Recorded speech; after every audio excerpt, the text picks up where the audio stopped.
குடும்ப அட்டைதாரரின் குடும்ப உறுப்பினர்கள் கைவிரல் ரேகை சரிபார்ப்பு மேற்கொள்ளப்படவில்லை எனில் அவர்களின் பெயர் நீக்கம் செய்யப்படும் என்றும் அத்தியாவசிய பொருட்கள் வழங்கப்படாது என்றும் பரவிய வதந்தி காரணமாக தபால் நிலையங்களில் ஆதார் அட்டை கேட்டும் பயோமெட்ரிக் கைரேகைக்காகவும் மக்கள் குவிந்து வருகிறார்கள்.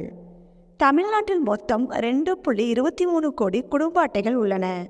இந்த அட்டைதாரர்களுக்கு நியாய நிலையில் உணவுப் பொருட்கள் வழங்க 34,793 ரேஷன் கடைகள் தமிழ்நாடு முழுவதும் இருக்கிறது.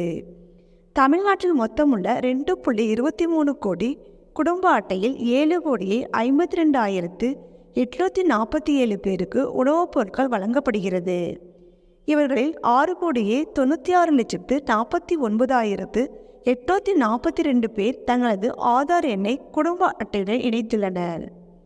வங்கிகளில் எப்படி KYC என்ற ஒன்று அரசின் மானிய பயனாளிகளுக்கு சென்றடைகிறதா என்பதை உறுதி செய்ய மேற்கொள்ளப்படுகிறதோ அதேபோல் நியாய விலைக் கடைகளில் பயனாளிகளின் விவரங்களை முழுமையாக பதிவு செய்து அவர்களுக்கு அரசின் மானிய விலை உணவுகள் போய் சேருகிறதா என்பதை அறிந்து கொள்ள ரேஷன் அட்டையில் உள்ள அனைவருமே கைரேகையை பதிவு செய்ய வேண்டும் என்று அரசு உறுதியளித்து வருகிறது. இந்த திட்டத்தை தமிழக அரசு தற்போது தீவிரமாக அமல்படுத்தி வருகிறது. இதன் காரணமாக ரேஷன் அட்டையில் பெயர் இடம்பெற்றுள்ள குடும்ப உறுப்பினர்கள் அனைவரும் தங்கள் சுய விவரங்களை வெள்ளைத்தாளில் அளிப்பதுடன் விரல் ரேகை சரிபார்ப்பை மேற்கொள்ள உணவு பாதுகாப்புத்துறை அறிவுறுத்தி வருகிறது. இதனிடையே குடும்ப அட்டையில் கைரேகை இணைக்காவிட்டால் ரேஷன் கார்டு ரத்து செய்யப்படும் என்றும் குடும்ப உறுப்பினர் பெயர் நீக்கப்படும் என்றும் சமூக ஊடகங்களில் வதந்தி பரவியது. இதை திட்டவட்டமாக தமிழக அரசு மறுத்தது.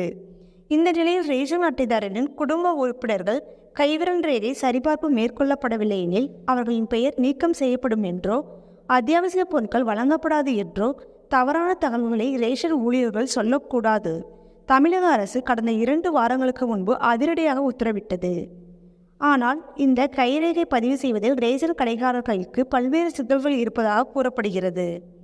இது ஒருபுறம் எனில் கைரேகை பதிய வேண்டும் ரேஷன் கடை ஊழியர்கள் கூறியதால் பலர் குழந்தைகளின் ரேஷன் கார்டு கேட்டு விண்ணப்பிக்க தபால் அலுவலகங்களை முற்றுகையிட்டு வருகிறார்கள். இதேபோல் கைரேகை பிரச்சனை உள்ளவர்கள் கைரேகைக்காக தபால் நிலையங்களில் குவிந்து வருகிறார்கள். இதன் காரணமாக வழக்கத்தை விட தபால் நிலையங்களில் கூட்டம் அதிகமாக இருக்கிறது.